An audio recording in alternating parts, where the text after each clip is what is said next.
എനിക്ക് പ്രതീക്ഷിക്കാത്തൊരു ശമ്പളം കിട്ടിയ സംഭവം ഉണ്ട്. ഒന്ന് രജപുത്ര രഞ്ജിത്തേട്ടൻ ഒരു റോളിന് വിളി. ഞാൻ ഒരിക്കലും വിചാരിച്ചില്ല. എനിക്ക് തന്നെ സംശയം, എനിക്ക് തന്നെ ആണോ ഇതൊന്നും.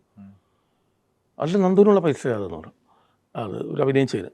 അതുപോലെ നമ്മുടെ ഹാരിഷ് ദേശത്തിൻ്റെ ഒരു പടം ഞാൻ വർക്ക് ചെയ്തു, ഡ്രൈവിംഗ് ലൈസൻസ്. നല്ല ശമ്പളം. ഞാൻ ഒരിക്കലും അത്രയും ശമ്പളം കിട്ടുമെന്ന് വിചാരിച്ചില്ല. അതുപോലെ ഇപ്പോൾ ഈ 2 പടവും മാന്യമായ രീതിയിലാണ് ചെയ്തത്. ഭരതനാട്യം അതെ, മോഹിനിയാട്ടം അതെ. ജിതേഷ് അഞ്ചുവിനാണ് പ്രൊഡ്യൂസർ. തോമസ് ചേട്ടനും ഷൈജുവൊക്കെ ഒരു പ്രൊഡ്യൂസറായിട്ടല്ല ഇരിക്കുന്നത്.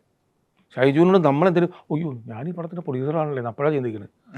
അതുവരെ പുള്ളി അവിടുത്തെ ഒരു ആർട്ടിസ്റ്റും, പുള്ളിക്ക് എന്തെങ്കിലും വേണമെങ്കിൽ ആരോട് ചോദിക്കണമെന്നുള്ള രീതിയിലൊക്കെ അല്ല പുള്ളി. അല്ല പുള്ളി അതിനൊന്നൊരു ഇതായിട്ടല്ല അവിടെ നിന്നിരുന്നത്. ഒക്കേഷൻ അങ്ങനെ ഇപ്പോഴും വന്നിരിക്കുകയൊന്നുമില്ല. ആവശ്യമുള്ളപ്പോൾ വരും. രാവിലെ തൊട്ട് വൈകുന്നേരം വന്നിരിക്കുന്ന പരിപാടിയൊന്നും പുള്ളി അതിൻ്റെ പ്രൊഡ്യൂസറാണ്. പിന്നെ ഞാൻ ഇതിൻ്റെ പ്രൊഡ്യൂസറാണല്ലേ എന്ന് പറയും നമ്മൾ പറയുമ്പോൾ.